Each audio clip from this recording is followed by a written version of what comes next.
Okay.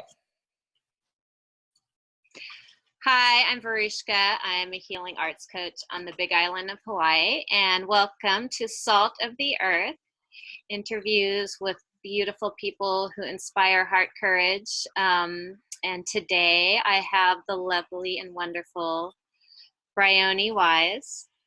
I hope I got that right. Close, it's close. I'm going to have you say it in a moment.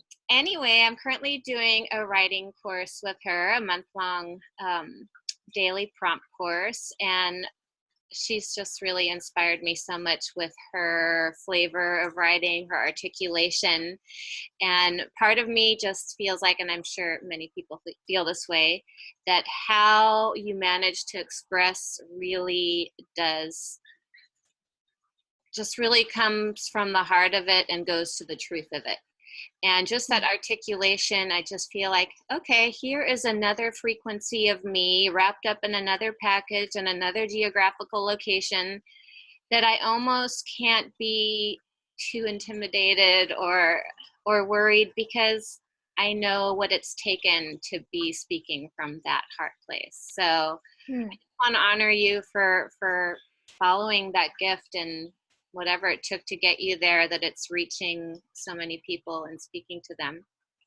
Thank and you I'm really so much. enjoying the course right now. And recently, I think I might have come across you in Rebel Society, possibly. It's possible. Yeah, I haven't written for a long time, but I did submit it. Yeah, they published a few pieces. I think early on. And then recently this summer, I came across this quote, and I'm going to read it before I introduce you. It just spoke to exactly what I was feeling, and I shared this with so many people. So here we go. I would like to be heard the first time I say the thing, not after the second or third or even fourth time, when I repeat it as many different ways as I can come up with to ensure accurate transmission, but after the first time. I would like the ones who think they know what I have said before I say it to listen carefully. Probably not enunciating this correctly, but hang in there. Because it is a rare thing a wise woman will say, and most especially if she is heard while saying it. I don't want to raise my voice or shout until my throat is raw and my body is shaking and my heart leaping out of my chest. And I can promise you, I will if you won't hear me any other way. Okay. And I can promise you I will if you won't hear me any other way. Okay, I got it. You got it. I don't want to perpetuate the mythological wonder of the hysterical woman because she's one of those outdated figures that doesn't exist in the new paradigm. We have no space or patience for a war between genders or sexes or each other in our next dimension, because we are all made of light. We have feelings as humans that deserve expression, and the way of the future encourages our emotional sovereignty and mutual respect. I didn't practice this beforehand. You're doing great. I do not want to repeat myself more than once, because what I'm saying has value, because I have value. I do not want to repeat what I'm saying because you have decided my words unworthy or without ground or knowing behind them. A woman does not live into her 42nd year without earning every single last second of them. And so please, let's do better. Let's do better. So thank you for speaking that or translating it in such a way. Welcome. Thank Bryonie. You got it. Please introduce yourself and just tell us who you are and what you identify with as your mission title or multiple titles in this life, and if you want to go into that little piece after. So my name is Bryonie, and I live in Toronto, Canada, and I what do? I consider myself an artist. I consider myself a daughter of nature and a heart alchemist. And I channel that through writing as well as through teaching yoga and movement practice. And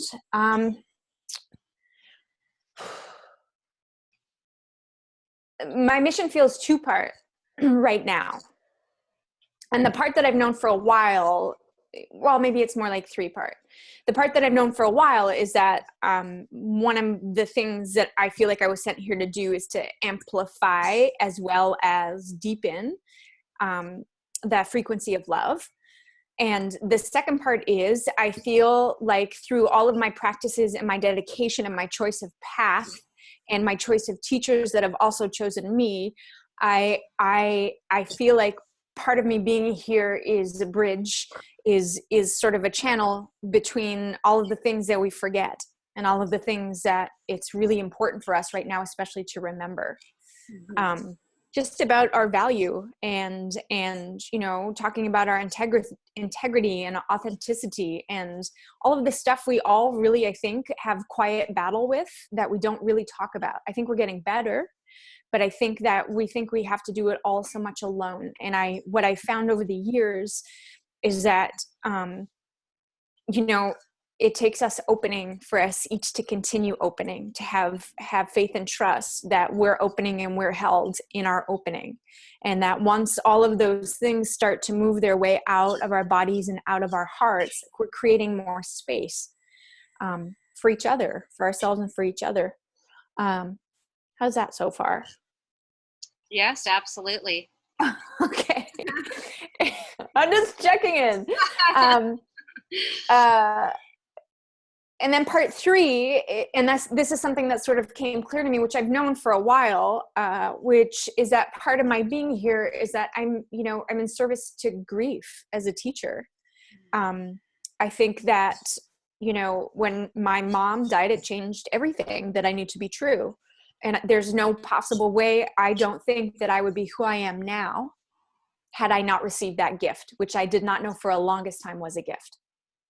So I think that grief is one of, you know, my allies as well as my enemies. And I'm forever translating everything I experience through that filter of my own. Mm-hmm. And, you know, taking time to sit with it and then taking time to write with it. Like through this work and through the, I wish there was a word right here that I could pick out of the air. It's through the patience of living with grief. I feel like I'm able to speak from different places of it for me.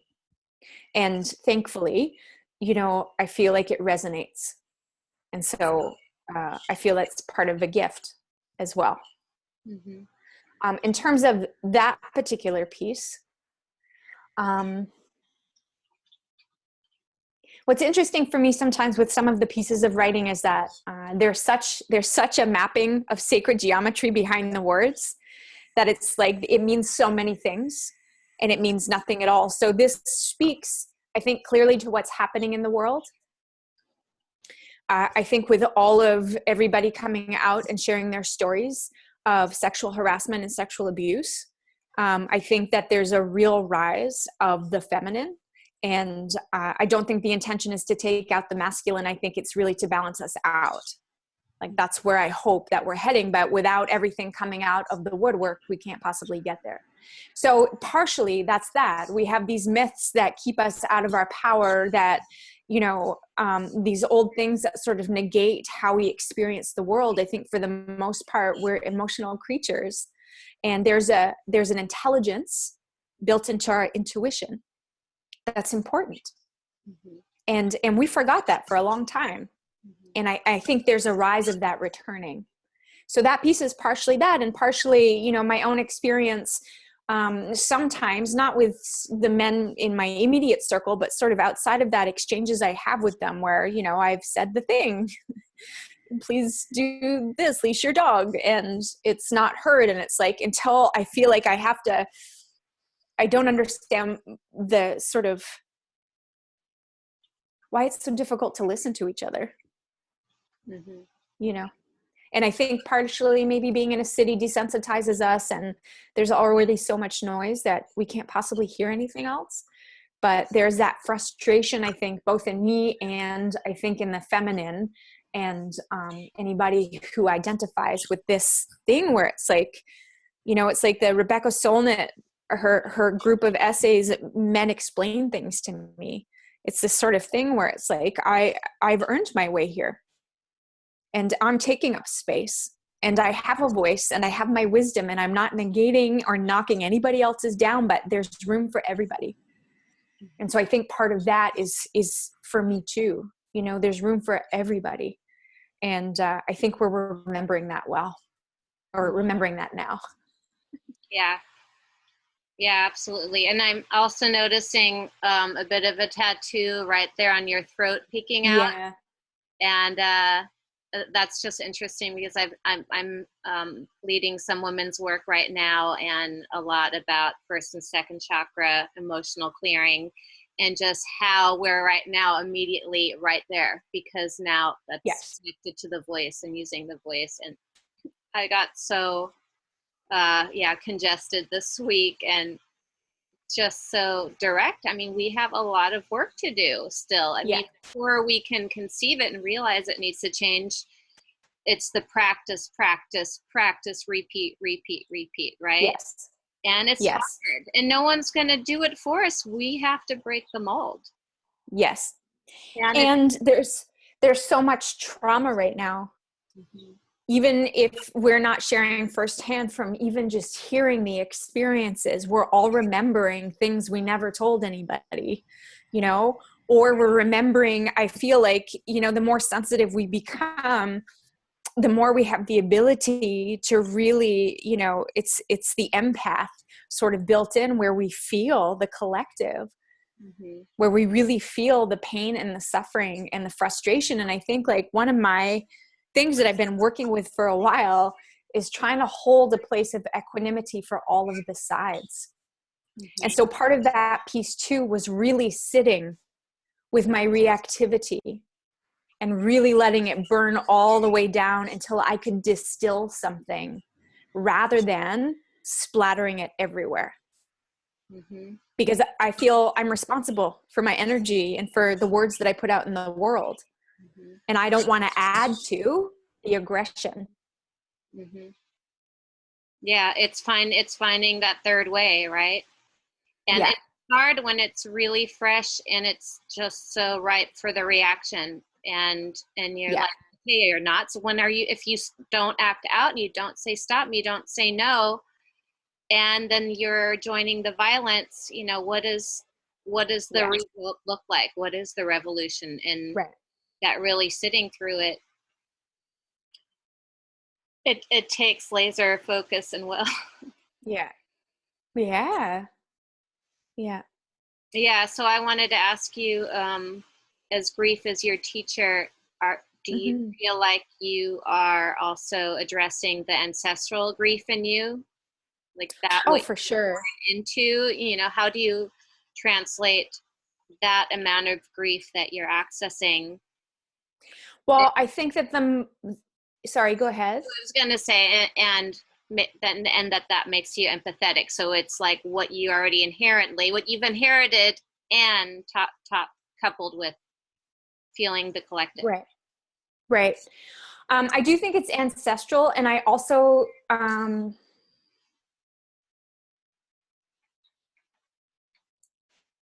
I hadn't really thought about, I mean, I thought about that, but not in such a way, because I feel like,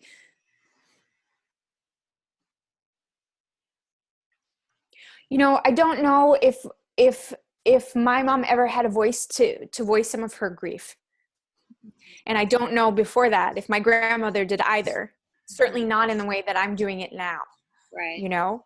And so I don't know. Sometimes that's interesting that you should ask that question that way, because I don't know now sometimes if some of it is accumulated over what's I inherited that way. As well as, I think, you know, even if we're not related by blood, there's a connectivity. I feel in sort of, you know, just by mere fact, I identify as a woman, I'm female identified. And I think that just by identifying in that group, I'm feeling into, you know, that collective. And I think that we're doing the clearing of previous generations as well as we can. Mm-hmm. You know, I think that part of what's happening now is exactly that, actually, is exactly speaking out and speaking up, Mm-hmm. you know, and asking people to take responsibility for their actions in a very public way. Mm-hmm. You know, I think that's different than previous generations in a lot of ways. In terms of, does that answer that? Yes. Sort of. Yeah. Okay. And were you going to say something else? I wasn't sure. Maybe. But you go first. Yeah, I was just curious. I mean, you are in a teacher role in yoga. I mean, I feel like yoga always comes in again into my life in a surprising way to really realize how important it is to move the body in these ways that are heart opening, and they kind of trick you into becoming more, facing some feelings, becoming more into your embodiment. And what has that been looking like for you in this new wave of people really stepping forward? How are you fostering that space?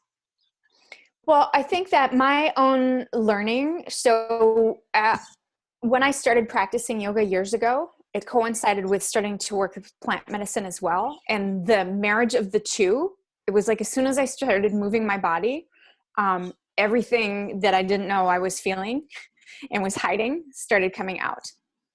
And at some point, it turned into words. Because I think, like, you know, Sean Korn talks about, you know, the body remembers every single thing.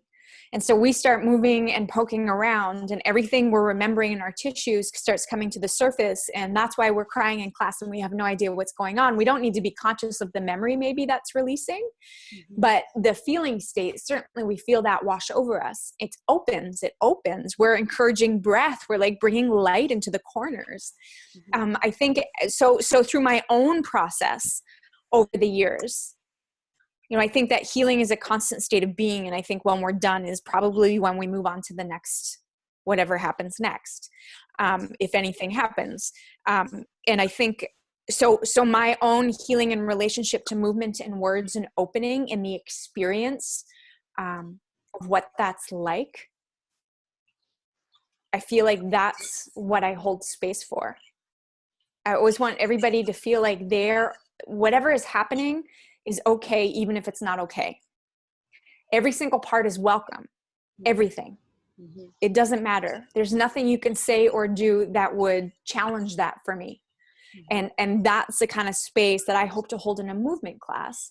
You know, part of also what I hope that I transmit as a teacher is really encouraging the tuning into your own intuitive intellect. So listening to your body. If you don't need to do that shape, what shape do you need to do? What's your breath saying to you? And moving according to, like, really getting comfortable as possible with listening to you. You know, I think that that's really important. I think we're smarter than we know. And I think that so much of Western culture tries to shut us out of the fact that we're already intelligent beings and that our intuition is like the highest form of intelligence. So what I hope is that in those spaces, people feel safe enough to open. They may be, you know, I've been told that sometimes my classes sound like spoken word. Language is very important. And so if that inspires, like if the imagination is doing the thing too, like that's amazing to me. It doesn't work just on one level. It works everywhere, you know? And so whatever part, and not everything works for everybody, and not every teacher is for everybody, but we're all trying to translate the kind of the same thing, I think, you know? It's like, it's okay to be who you are and where you are. And even when you're not okay, It's okay to be there too. Well, I think, first of all, your students are very lucky. Oh, thank you. I think for someone like myself who's had a lot of trauma, breathing can be one of the most confrontational things. And unless the teacher makes me feel so safe or is instructing me just the right way, I am ready to bolt so fast because it's so confrontational. And I've had such a love-hate relationship with yoga my whole life. And not until the teachers that were using words that made those body parts relax, and actually then I found myself surprisingly in the pose I didn't think I could do, only because they were able to express in a way that I could follow, that changed my whole relationship with yoga, you know. And this even happened to me yesterday again. I couldn't do this one, get into chaturanga and this one certain thing, and there was a substitute teacher. She used language, and suddenly I did what I have never been able to do before. And I was tricked into it just because listening to her language. So I think it's an entire art that can make or break anyone's evolution into their body as a teacher. I agree. And I think that the number one thing, I mean, there's more than that, but holding the integrity and safety of the space is the number one thing. Like, you are responsible for the room and every body and every heart and every brain in that room. I mean, you know, my friends and the people that I feel like I'm allies with, this is the thing, like the space and the integrity and the impeccability of that space is key for anything to happen. Thank you. That's amazing. I totally wholeheartally agree. And I feel like it's really hard to find in this day and age because everything is so fast food, you know, that a lot of times it's more of a gym feeling, people going in and out, and not that exact. Anyway, I think that's phenomenal. I mean, you know, it took me a long time to get here. It took a long time to feel like, oh, this is how I am as a teacher. Like, this is what's important for me. I might not smile every class. I might not make eye contact. I might not do a lot of things other teachers do. But that's because we're all so different. You know, we're all so different. And I think that it takes a while for us to accept our superpowers and to embrace them and to be okay that we're not like everybody else. I don't believe that yoga is all positive. I think it actually can ruin your life and make it so much better. Yeah, I hear you. You know, I think it has that ability. And I think to deny the shadowy part, I mean, that's not my kind of yoga. Mm-hmm. You know, it works for a lot of people and that's their access point, and I respect that, but that's not for me. Mm-hmm. Yeah. So can I ask you how long you've been teaching yoga? I'm moving into my 8th year. Oh, wow. Yeah. So then so you're a seasoned professional well, in that field. So I'd love to hear how you are, what is your growing edge in yoga for you right now? You know, I have to say that for a while, it's not, I mean, the growing edge is not so much, it's not the physical. Mm-hmm. Right? So the growing edge and the fine tuning is really getting into the subtlety, the subtle bodies. So for me right now, if you're that question, I feel like,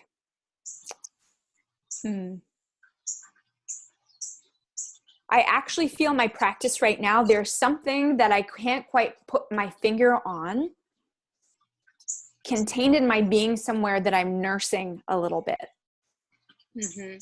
So I'm giving space to something that I'm really not sure what it is right now. I've been writing about this in my daily pages. I'm like, I know it's there. I see the shape, but I can't get close enough to really identify and put words yet to what this is. Mm-hmm. And I feel like that's okay. That's okay with me. This is not unfamiliar. This thing of there's something there and I don't know what it is. It's kind of like being in the void when you're a writer and not being able to find the words. Like in the place now where I'm like, that something's happening in that place. Mm-hmm. I might not be able to see it. It's like, you know, the caterpillar's all wrapped up, Mm-hmm. and you can't see what's happening in there because it's intensely private, what happens in that transformation. But the faith that something is happening, that's where I am in my practice right now. Mm-hmm. Beautiful. That's very well described. I can resonate with that a lot. Feeling a lot very much in limbo, kind of very clear and rearing to go, and yet having to just totally blind faith it. Yep. You know, and like you said, there's just this holding of a very patient holding, and an eagerness too, curiosity. Oh, totally curious. Because I can't. So curious. Yeah, you can't. My dad said this once to me ages ago. I can't remember where he heard it. We were chitter-chattering and he was like, you can't push the river. I'm like, you're right. You can't push the river until the river is ready. Mm-hmm. And so what do I do in the meantime? I can write and do this. Like our writing program has been really interesting for me to facilitate. And in terms of my creative ability to find something to sort of send everything into, it's been really, really quite wonderful. And then I'll take myself to a different project. It's like making. It's like I'm busy making because I'm not sure what else to do right now, and that's okay. Mm-hmm. Yeah. I do have so many questions for you, and it's all so tied together. Do you think so? With your prompts, what's so interesting is that I actually found my journal from when I was 19 that I swore I burnt it. And so the other night I actually like dipped into it and opened it randomly, and literally the 3 themes haven't changed. You know, wow. It's almost 30 years later, and I caught there was a sentence in there. I went, oh my goodness, I just said this sentence so eloquently, and I was just thinking it yesterday in a different way, but I already was thinking this back then. And it's just the same theme. So do you think we ever really change our minds? Do you think our mind ever really changes? Yes. Not about everything, but I think our minds really can change. Yeah. And I think in some places they don't. Yeah. That's true. Really, I think that's possible. I think both things are true. Yeah. So with the dreaded news, pretty much on the daily of things that are beyond our control and the human condition, and someone who does resonate with or identifies through grief, what is bringing you joy these days? What's fun for you? What are you feeling passionate about?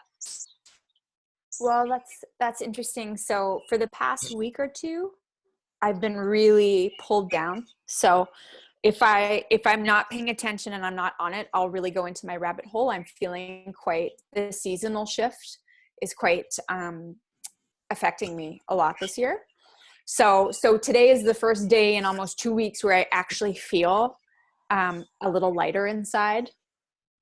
So the things that I can tell you, the things that brought me joy today was that the library had 3 new books in that I picked up. It's exciting when that happens. I also feel like with my lightness, I have a different relationship with my dog. And so our adventures are that much more enjoyable because I'm feeling the joy. Yeah. And there was something else that happened. I don't know. I had just a really lovely day, and I felt like, I think it's sometimes can be challenging when part of what you do for a living is offer and give. I think sometimes it can be challenging to receive. And I think sometimes I know that I'm giving because I'm like so uncomfortable with the receiving part that I overdo it sometimes. But today I felt there was an equal balance of receiving. And I think that, we were talking before we started recording in the retreat that I did last year. And I think that one of the remarkable learnings through that time was building time to be with people and facilitating, but then also allowing space within that little ecosystem you build with people to take space for myself so that within the container, it's reciprocal. Yeah. So you're in balance. Everything's working. So I'm playing with that still. in a different way. And today was very much like that. So that's bringing me joy at the library. Beautiful. And my dog, and just like, you know, also just really having friends or like family be able to communicate in the ways that we do. Like I'm so grateful. And so that's what's bringing me joy right now. Like there is good and it is hard out there. And I am not on the first line of a lot of that trauma. And, I'm not ignoring it. You know, I think that one of the hardest things it is sometimes for us to do is like keep living when we're seeing all of the things that are happening. Like, I think there's a place here. I think there's the unplugging is as important as plugging in, and speaking up as is important as taking a moment to really be clear about what you want to say. You know, I think like sharing your grief is important. I think I'm going on a tangent, but I think also allowing everybody to feel their feels is important. Mm-hmm. Yeah, exactly. Yeah. And, you know, you can't do that for anyone else. And it's a fine balance of caring for someone, supporting someone, and giving them the space too, you know, and we need that too. Yeah. So, Yeah. what you seem to eloquently be able to translate your vision and your beauty, your photos and your writing. It's very succinct style, very clean and clear. How do you push your own edges to where you feel? Do you still get nervous or afraid to put something out? Always. Am I going to press publish or send? Like, what are you afraid of in your creative life? There are some posts that I share that the minute I press publish, I feel like I'm going to be sick. And I know, and that's in that there's a moment there where I could take it down or I could leave it up. And most of the time I'm very good about being like, it's out there now. It's just out there and you're okay. And it's not too much. And it's okay if it is too much. You're not going to die. And it's okay. You know, I think I'm always playing with that, like vulnerability. Anytime you step into that field where you're, you know, like if that's a choice you make, that edge is all ever present and it moves. The more you do it, the regularly you do it, you might think that it gets easier, and it doesn't. There's always sometimes, not always, but when there's something that's particularly when it's taken me however long it was to sort out some emotion and then finally find the words to release it from my body. That is both terribly exciting and terrifying. And, you know, I still struggle sometimes daily. Sometimes I don't have the words or the images. Like I don't have it all planned out. It's like I just allow it to come or not come. And I think built in there is always I'm up against, like, you can, you know, there's that part it's not you must do this, but it's like it's just clear I feel guided sometimes. Mm-hmm. You know, I feel held and I feel guided, and so that makes it okay. Do you feel a pressure to produce, like it's part of your identity and you feel the flow, but sometimes it's hard? Or Some days, but sometimes, like, now I give myself permission to step away. Mm-hmm. If I'm really feeling that feeling that's rising and it's burning a little and it's like I've got nothing but I've got to do something, it's like, well, this is not the place that you're doing it from.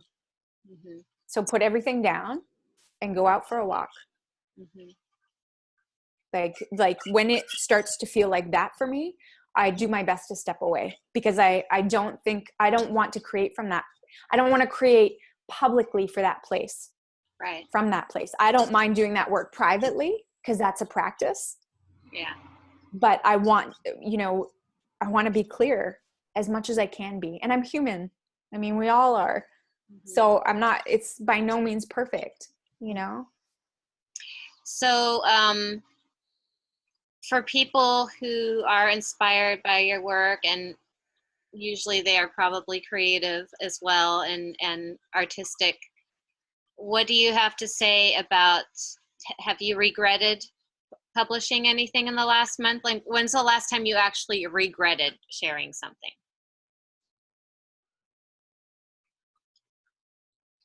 I don't have it. So you survived it. I survived it. So, I mean, there were definitely things that I put up where I feel like, oh, like that one that you read, that was really big for me. You know, I think like there's this dangerous thing about a woman feeling anger and expressing it, right? We think that's dangerous and all of these things, and we want to color all of these things. And so in sharing that, I sometimes get the, oh my God, like, what did I just do? And I do my best in my expression through words to be as inclusive in my language as I can. Because I think so much affects all of us, no matter how we identify. And I think there are some things specific to my womanhood that have to come out the way they do. Yeah. I mean, the thing is, women don't have the permission to be angry or express their anger because they don't want to be in the old stigma of it. And yet, when you're in those shoes, I've been calling my time the last few years, I've been dating my anger. And, you really, I like that. I haven't concluded yet where it's going, and I have been forced to spend a considerable amount of time. And at the same time, while it's happening, while it's in it, and while you're fully embodied, you get to have a lot of empathy because you're in that moment, you're like, wow, this is what it took. This kind of no tolerance anymore is what it's to create this volcano right now. And anyone in my position would feel exactly the same way, and rightfully so. Yeah. And it's interesting because you're like, I don't want to play this role, and I was just cast in this role, and now I have to act it out. And it's not even me, but yet it's totally me. But now I realize how you can get here. And it's kind of like I do. And it's also, it's like I do. It's also, sorry, go ahead. No, go ahead. Well, it's also like changing the way we speak to ourselves about it. Yeah. Like redefining what it means for us. We don't have to go by old definition and what we've been told or what we believe or what we grew up with or however that took shape. Like we can change it. There's a reclaiming where it's like, I'm angry and this is why I'm angry, and I'm not ashamed and I'm not hysterical. And even if I am, I don't care. I do my best to contain things so that I'm not irresponsible with them. And I do think, when I do think that it's important to be vocal when things are happening in the world sometimes. Like if you have the platform, I think it's important to use it wisely and mindfully. And we all do in our various ways. And it's not to deny or to shut down or to make small anything. It's just to, I think mindfulness is the best word, even though I would like to make a new word up. I'll have to think about it. No, I like it. I know, because it's what a contrast and conflict that mindfulness is really what you really want is heart presence, right? Yeah. So it's the words in the wrong place kind of thing. Yeah. Yeah. We're trying to free our minds. And so I love that, that your approach just has the same intention as does my work. And, I do tapping work with people, mostly women, and the tapping is they even though I have this anger, I love and accept myself anyway. And I forgive myself for having this anger, but it's okay. It's okay. Yeah. I love and forgive myself. And I think that's so foreign in our psyche. And that's why it's such a fast track for healing, because the moment you say it's okay, it's kind of like, it loses its power. And it loses power. Yeah. And so it's such a simplistic approach, but yet it's like, you knock out the roadblocks just by the acceptance of it, right? Yeah. And I love in your writing program is called Humans is What We Are. And I love, Mm-hmm. to me, that is the umbrella of like, hey, it's all included. There's nothing you can do wrong. You can't, what if you can't fuck up? You know, Right. and maybe that is our whole life, but we have to figure that out. You know, what if you can do no wrong? And Yeah. so would you like to share a little about what inspired that program? I think part of it was really just, you know, I think that writing as a daily ritual can be really beneficial. I think it can be helpful, especially in these times, to have somewhere safe to put the fire of your feelings Mm-hmm. rather than share them all over social media or burn down the people close to you. I think that part of it was that motivation, that these things that are happening are so intense and so volatile that we need somewhere safe for our true feelings to go. And so, you know, by courting a regular practice, you know, like anything, the hope is that it supports you. So that was part of it. And the other part was connecting with different people from all around the world in an entirely different way. You know, of having conversations, sometimes even if it's by email, of really sort of connecting with people. Mm-hmm. So both of those things. And I think, you know, also the foundation of that is like, we're all like, we're in this together, whether we like it or not, or see it or not, we're in it together. And so that part of that's in there too. We're in this together and none of us are perfect and we're all screwing up all of the time and we're okay. And, you know, we're also super powerful. We're powerful beings. Mm-hmm. And I think, you know, more and more, like the value of coming together in community, whether it's stretched on the interwebs or actual human form, I think the more that we're holding each other and the more we can witness and hear and all of those things, we're just amplifying. Mm-hmm. We're together in the amplification of the light, with the also not denying the shadow. Like we're holding it. We're like, you got to get out of there. We got to see everything, you know? Absolutely. Let's let it all out because we have no time for this anymore. Yeah. Yeah. Yeah. And then also saying the house is on fire, you know, Yeah. the house is on fire. Yeah. In fact. Yeah. Yeah. So what are some of your current fears?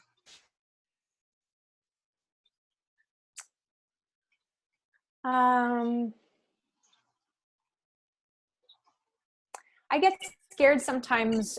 I don't mean to keep going back to it, but I get scared sometimes with our reactivity. And I think like we're responding in the same way as things are being doled out. And I don't think it's helpful. So that scares me because very quickly it escalates, I think. Mm-hmm. I'm actually more nervous in my city than I've been in a long time or ever, really, just by world events that are happening sporadically. Mm-hmm. So public transportation actually is like underground. Sometimes I get a little anxiety. Anxiety has been a theme this year, I think, for a lot of people ever since the new administration took over almost a year ago. This anxiety is like the baseline for everybody, you know? And and even though I don't live in the States, and I still feel it because it throws the whole world into like, what the F is happening? Yeah. Like you're at the mercy of the states, whether you like it or not. Yeah. Yeah. And it's just so far out there. Like it can't even, it's surreal.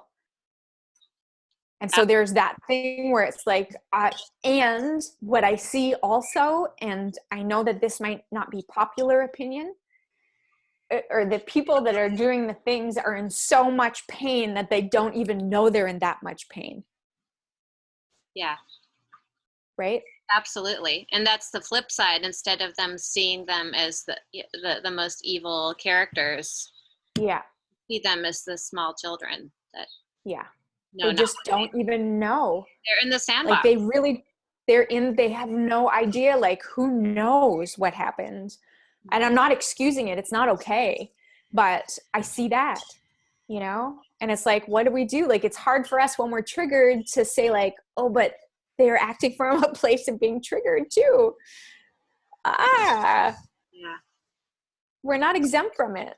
Mm. So it's scary. It's just scary, you know? Yeah. And it's not, it's different than the unknown. It's the unpredictability. It's the unpredictability, and it's the like nonsensical, like, you know, I read about that all of a sudden it's going to be okay to import elephant parts Oh yeah. in, or there was something crazy like that. And it's like, it just doesn't make sense. Yeah. Yeah. Right. It just doesn't make sense. And so what do we do?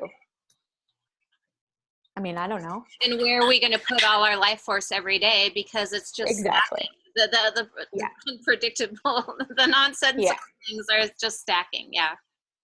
All I feel like I know how to do, and some days I don't know how to do this, is try and love bigger and bigger every single day. And it doesn't mean I don't feel things, and it doesn't mean I don't get knocked down by them or the fear or whatever, but I try every day. It's like I can do a little bit better today, or maybe today I can't.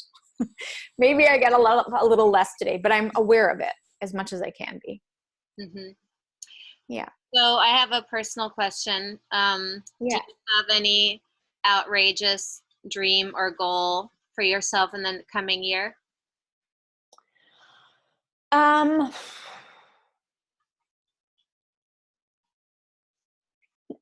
mean, I feel funny saying not outrageous. Like this year was a lot of reconstruction for me in terms of my financials. I was at rock bottom. So I had to go through a restructuring and a taking responsibility and a saying, I can't do this. I need help. And, that was a big thing for me to navigate this year. And so I felt like there was a whole part that was burned all the way down. And I feel like I'm rebuilding and I'm understanding my worth, and I redefine my abundance and what that means to me in this lifetime. And so what I hope and what I see and what I dream is like continually building community, and continually bringing people together or helping them reconnect with themselves, you know, and through that is all my work. I would love to be making and writing and making more full time and working with people in that capacity. Mm-hmm. You know, I'm loving this month-long thing. It's so cool. And I would love to do some more of that in person, because I think that has its own, you know, magic to it. But I think it's like, I want to be in this place where I feel, okay, I'm like, I have my sea legs and they're not wobbly so much anymore. Mm-hmm. And so then what's possible when you're really full on? Mm-hmm. So it's that dedication and trusting the slow building, and trusting like, you know, nothing can happen before it's time. And if it did, it would blow you out. And so you're moving at the pace that you're supposed to. Absolutely. I totally hear you in that. And when I saw that post that really spoke to me, I clicked on your website to see what you did or what you offered. And that's when I saw your month-long program. Yeah. And I just have to tell you that I so, for lack of a better word, resonate with how you put yourself to the page and how you offer it. I just think it was just so poetically real, and I could feel you could offer all those things because you have the legs for them, you know? And it's very, like, I hope that I can come across that way in what I offer, in the sense that it's like, you know, anyway, I feel like you expressed it masterfully, accessibly, and you managed that I feel safe with you. And thank you so much. Think there's no better compliment to say that you can trust someone you haven't even met. Yeah. Thank you. And that's vulnerability, right? Because you have been able to break it down like that. So I see you, and I'm grateful that you're modeling it for the rest of us, to say, you know, this is what I've done. This is what I offer. This is who I am. Yeah. And there's like, no one can blow you down like that, Yeah. Thank you for there's that. nothing to hide.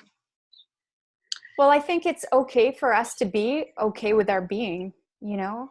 Mm-hmm. Like if the only person we can be is ourselves at any given time, like I don't want to fight myself in that way anymore. I'm okay. Yeah. I'm okay as how I'm showing up in the world. I'm okay in all of those things. And I don't think we have to compromise ourselves. Yeah. Yeah. Thank you so much. Well, I want to check in with you about your book. You said you have your second book published recently. Yep, it's self-published. It's available for pre-order right now. It's called Stories My Mama Told Me After She Was Gone. And it's really, it's the Heart Roar was like working through whatever that was working through. And I feel like the collaboration of these pieces together is like my moving through grief and how my relationship with my mom, even though she's dead, still exists. I think that we think, death is final in a lot of ways. And I also think it allows us to open up in other ways. So I feel very connected still to her spirit. I feel like she's grown in the afterlife into herself in a different way. And, the book is similar, but different than Heart. Like it's a collection of pieces, and some of them, are really written to her, and some of them are from her. Like they're how I experience not only her, but also like that mothering love. And so much grief. I think the little prayer I wrote at the start, at the end, it's like, may we create spaces to express our grief so we can be free to feel other things. Like these are our teachers and we can spend forever denying them. And we're just going to keep running in the same hamster circle, but so, yeah. Yeah. So I'll be including a link in the comments to that beautiful book. It sounds, I think it's so auspicious that you had started this recent program right around Halloween, and just where the veil was so thin. And I've just been really feeling the unseen world so much, and how that's a big part of us needing to have faith, really needing to trust that we have this unseen support. And get a little more fluent with that there is connection there if we allow it, or if we listen. Yeah, totally. It's important to foster all of those connections. Yeah. Yeah. So are you planning on having another retreat in the coming year? I haven't mapped out things just yet. I'm getting to the end of this month, and I'll start mapping next week or the week after for next year. I'm talking with my friend Jillian about maybe doing Hawaii again. I have some other ideas. I have other ideas for programs that I'd like to play with, but I need a little space. And I've been teaching a bit lately, which I'm super grateful for. And it's not normally like that. So a little more space is coming for me to do a little dreaming. But I'm hoping soon to have at least the first draft of what happens next year. Well, best of luck with the fruition of what's brewing. Thank you. Would you like to read a little excerpt from your book?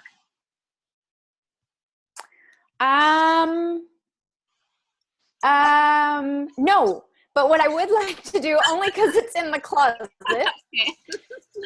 but what I would like to do, if it's okay, is read the piece that you read. Oh, yes. Oh, that would be amazing. Yeah. Is that okay? Oh, yeah. Okay. And then we'll say our yeah. So I would like to be heard the first time I say the thing, not after the second or third or even fourth time when I repeat it as many different ways as I can come up with to ensure accurate transmissions, but after the first time.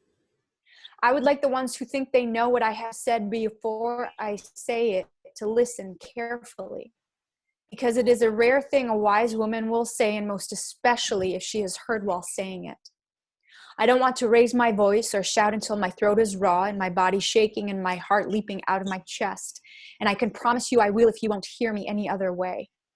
I don't want to perpetuate the mythological wonder of the hysterical woman because she is one of those outdated figures that doesn't exist in the new paradigm. We have no space or patience for a war between genders or sexes or each other in our next dimension because we are all made of light.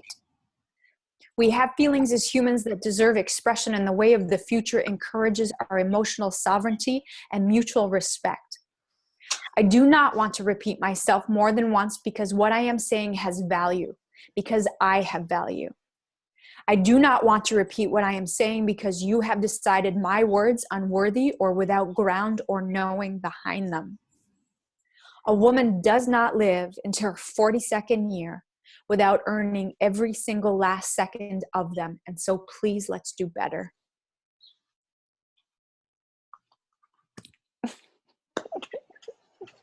Thank you so much. I thought first that I should have you read at the beginning, and so but I thought it would be fun for you to hear it being perceived by someone, have it reflected back. By perfect closing. I do request you share to people who are really still terrified to share their grief or things that happen to them. Do you have any encouragement or words of practice? I think I think that though I think it's one of the most challenging things to do, it is so worth it to find the people that can hold you. And you never know unless you ask, and you have to trust yourself. And it's also okay if you're wrong and they're not the people. The people are out there. I think it's really, really important. And I think the people are out there. We can't do this all alone, And so, write to me or reach out in your community. There is always somebody. There's always somebody somewhere that can hold us. And it's challenging to do the work of finding that, and it is so worth it. Mm-hmm. Yeah, it's worth it. Your grief is your teacher. It has something to say. Mm-hmm. Absolutely. Well, thank you for being such a supporter of that and a model of all the different ways you can do it. I last week had this big desire for, because I'm very visually oriented and a photographer and an avid selfie taker as self-exploration since I was 15. And I just had this really big draw to start a Naked We Rise campaign, #NakedWeRise. From so cool. How do you put yourself out as a naked, beautiful, gorgeous woman, fully embodied, without the fear that you're asking for it, or without the unworthiness of that you may feel has defined you, of the things that have happened to you. But how can we still move forward and be vulnerable or share our sensuality and our sexuality? And so kind of putting that, in spite of what has happened, to say, hey, I'm still here. I don't stand for it. I stand for myself. I stand for the truth. And it was just interesting how much fear I had to make the invitation even. Totally. And it was so charged and electric. And then once I started seeing the responses of where these young women were taking it, it just was like, hallelujah. This is what's needed. And women are so ready to move. Well, and it's our new normal. We can redefine what that is too. Yeah. Thank you for doing that. It's giving me the chills. The new normal. I love it. Yeah, totally. Yeah. Well, Bryonie, thank you. Bryonie. Such a cute name. I love it. Bryonie. It's okay. Yeah. It's so tricky. So thank you so much. And thanks for sharing with us. And I look forward to checking out that book. It sounds very powerful.